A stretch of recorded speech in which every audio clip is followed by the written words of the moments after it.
Yeah, we're pulling back. Yeah, just pulling back. But we're leaving you behind. Your whole crew. Yeah, all of them. What should you do? Well, don't get captured. Hey, yeah, don't get captured. And just smash stuff. Just destroy stuff. Just break all the stuff you can. Yeah, and don't get captured. Yeah, all right, cool. All right, good luck.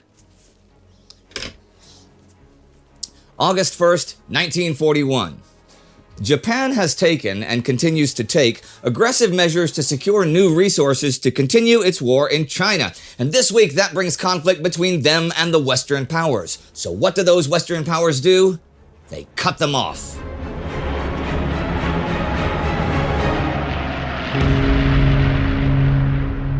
I'm Indy Neidell. This is World War II. Last week, Adolf Hitler issued a directive diverting his panzer groups from Moscow to Leningrad and Kiev, while in his rear the supply and transport situation had grown dire. The Soviets, though, began to receive supplies from the Allies and launched an offensive of their own. And far to the east, the Japanese demanded bases in Indochina from the Vichy French, which telegraphs that they will be focusing their efforts to the south and the east.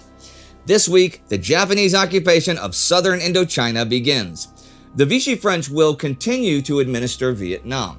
The 29th, the Japanese occupy Cam Naval Base, 1,200 kilometers from Manila, and the British base at Singapore. The Japanese have sent 125,000 troops into Indochina in the past week. The Vichy French said they would allow 40,000, but it's not like they have any way of enforcing such a limit. On the 1st, the Japanese occupy Saigon. The United States reacts to this by freezing Japanese assets on the 26th. 2 days later, the Japanese do the same in return. That same day, Japanese assets in the Dutch East Indies are frozen and oil deals are canceled. The Japanese do the same to the Dutch, but what all this means is that 75% of Japan's foreign trade is now stopped, and 90% of its oil supplies are now cut off. The Panama Canal is also closed to Japanese shipping. On the 30th, the American gunboat Tutuila is damaged by Japanese bombers in Chongqing. The Japanese apologize, but this does not help the strained relations between the two. On August 1st, at the end of the week, American President Franklin Roosevelt bans the sale of oil and aviation fuel abroad by the United States, except to Britain and the Commonwealth or nations of the Western Hemisphere. Japan does not produce its own oil and has only limited stocks. The position is such that Japan must either change her foreign policy very radically or decide very quickly to go to war to gain access to the oil of the East Indies. FDR also does something else in case the Japanese go ahead with their seeming current plans, and he does it in the Philippines. See, the Tydings-McDuffie Act calls for Philippine independence from the U.S. in 1944, and the withdrawal of the last American forces in 1946, right? Former U.S. Army Chief of Staff Douglas MacArthur had gone to the Philippines to help them build up their defenses for independence. But now he is recalled to active duty, and the War Department begins to build up his forces there as a deterrent to Japanese attack. To strengthen the islands to such an extent as to make a Japanese attack on them appear too risky, and a Japanese move south which avoided them is also too dangerous in the eyes of policymakers in Japan.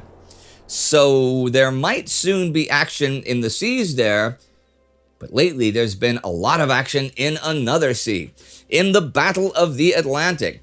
Though in July, Allied shipping losses were not nearly as bad as they've been recently, U-boats sink 22 ships for 94,200 tons out of a total of 121,000 tons of shipping lost, compared with over 90 ships sunk in May. Thing is, the U-boat fleet is growing. There are now 63 active ones and 93 in training. 20 new ones are commissioned in July, and only one active one is lost. On the Allied side, the strength of the British escort forces is also increasing. And last week, Allied shipping began sending supplies to the Soviets by the northern route. As for actual fighting between the Soviets and the Axis away from that supply route, In the north, the German 8th Panzer Division had been forced a couple weeks ago to fight against being encircled after being separated from the 3rd Motorized Division on its left by the Soviet Luga Operational Group's 177th Rifle Division and the 10th Mechanized Corps under the new Northwestern Front Chief of Staff, Lieutenant General Nikolai Vatutin.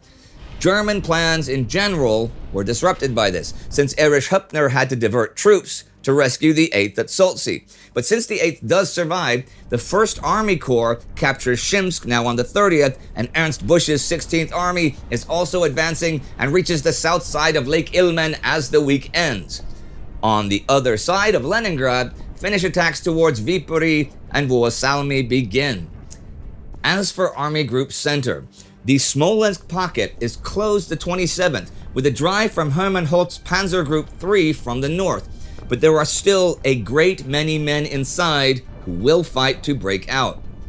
Heavy Soviet attacks are falling at Yelnya and Roslavl, and the 26th Panzer Group 2 calls the situation at Yelnya critical. That day, its commander, Heinz Guderian, is ordered to get his tanks off of the Moscow road and instead attack the Soviet 5th Army near the Pripyat marshes. This according to Hitler's recent directive. Guderian is livid, of course. His divisions are, to be sure, pretty reduced in strength by now, though. David Stahel says that on the 28th, he has just 286 of the 953 tanks he had June 22nd. But on the other hand, his leading units have gone 2/3 of the way from the border to Moscow in 6 weeks. They are now just 350 kilometers away. If the weather stays dry over the next couple months, there's no reason to think they couldn't make it there. They would not have any infantry support, of course. They're plodding along in the rear, but still. But also, Guderian is promoted to army commander, so he's once again independent of Günther von Kluge, who's running all that infantry, but still answerable to Fedor von Bock, who commands the whole army group.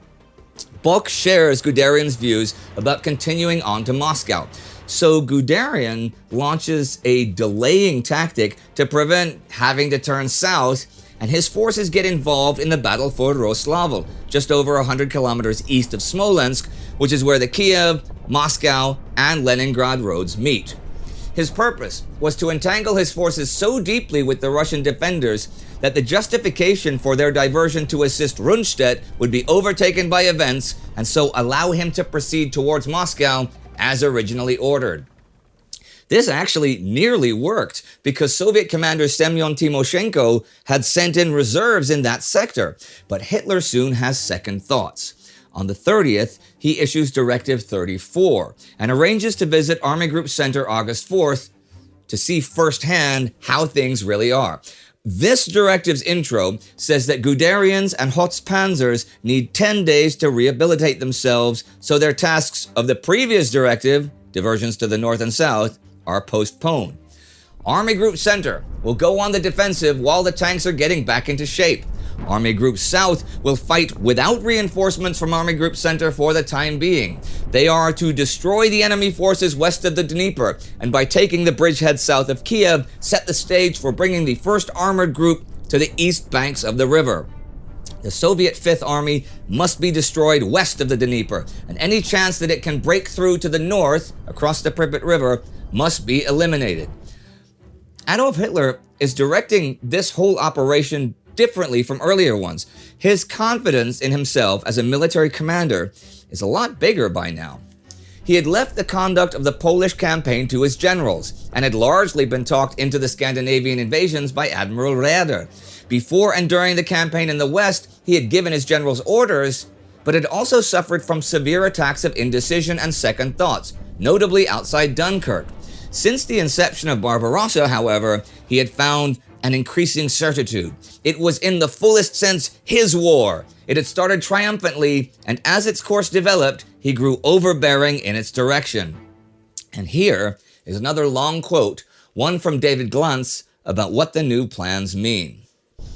In effect, Hitler's decisions meant that, because of the growing Soviet resistance on the Moscow axis, henceforth the Wehrmacht would make its main effort against Leningrad in the north and Kiev and Ukraine in the south.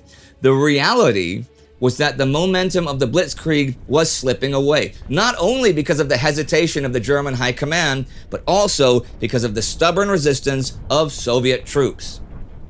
Red Army Chief of Staff Georgy Zhukov feels that German Army Group Center is not the offensive force it was weeks ago because of all the Smolensk fighting. And he tells Stavka the 29th he does not think they'll resume the drive on Moscow until after eliminating the threat to its flank from the Red Army center front to its southwest. He recommends that the center front be reinforced so it can protect the northern flank of Mikhail Kirpono's southwest front, and that Kirponos abandon Kiev and withdraw beyond the Dnieper. Joseph Stalin objects to this, not appreciating the threat to Kiev, and in fact replaces Zhukov as chief of staff with Boris Shaposhnikov and assigns Zhukov to command the reserve front. Shaposhnikov, for his part, does appreciate the threat to Kiev and also tries to convince Stalin of the necessity of withdrawing. But Stalin does not listen, convinced the attacks will continue towards Moscow. Events are moving quickly in Ukraine by now as the German offensive is renewed. Stavka, though, orders the Red Army southwest and southern fronts the 28th to start a joint operation to prevent the Germans from reaching the Dnieper. But by this week in the south, Muzhichenko's 6th Army and Ponedelin's 12th are nearly surrounded and they are in trouble. At the beginning of the week, they have a total of 24 divisions and 1 airborne and 2 anti-tank brigades. So they have about 130,000 of the 180,000-ish men they had on June 22nd. But these men are not only exhausted, they're running out of ammunition and gasoline. So, considering the Germans' total air superiority, they are not a match for the 13 divisions and 200 tanks of Ewald von Kleist's that opposed them. And their condition is dire. Now, there is a 100-kilometer gap between them and Andrew Smirnov's 18th Army to the southeast, and this could have been an escape route. But Semyon Budeny, in command of the theater, and the Stavka, who misunderstand the situation, ordered them to break out to the east, though they do not have that capability any longer. See, Stavka thinks that the Germans plan to push aside the 6th and 12th and then capture crossings of the Dnieper between Kiev and Cherkasy and then advance into the Donbass. This is not Kleist's plan, however. He plans to destroy the enemy. And today, on August 1st, Muzhichenko and Ponedelin radio the Stavka. The situation has become critical. The encirclement of the 6th and 12th armies is complete. The direct threat of the breakup of the 6th and 12th Army's combat formation into 2 isolated segments centered at Babanka and Teklievka regions is at hand. There are no reserves. There is no ammunition. Fuel is running out. They may be worried about their own skins and not just about losing. On the 27th comes an order sentencing 9 senior Red Army officers to death for military incompetence. This order is read out to all officers and men. Among those executed are Generals Pavlov, Korobkov, and Klimovsky. On the 28th, the Soviets in Vyazma issue Assignment Number 1, which creates a partisan unit of 350 men who are to be left behind when the Red Army retreats. Their tasks will be to destroy German food, fuel, and supply dumps, to destroy the Smolensk, Vyazma, and Vyazma-Bryansk railway lines, and to derail trains, to prevent the use of the Vyazma airport by the Germans by destroying planes and fuel, to kill higher and lower-level German war staffs, to capture high German officers, to hand over to the Red Army any documents containing valuable information about the enemy, and to set up 2 or 3 diversion groups to perform special tasks. That is a big assignment, but these are desperate times. German General von Faldau claims that by July 30th, the Germans have taken 799,910 prisoners of war and captured or destroyed 12,025 tanks. And here are a couple of notes to end the week. On the 31st, Axis forces in North Africa are reorganized. General Ludwig Cruvel now commands the Africa Corps. Erwin Rommel is in charge of what is now Panzer Group Africa. The 5th Light Division is renamed the 21st Panzer Division. Rommel has 2 Panzer Divisions, 1 German Infantry Division, and 7 Italian ones. And that same day, the Ecuadorian-Peruvian War ends, which is not part of this war.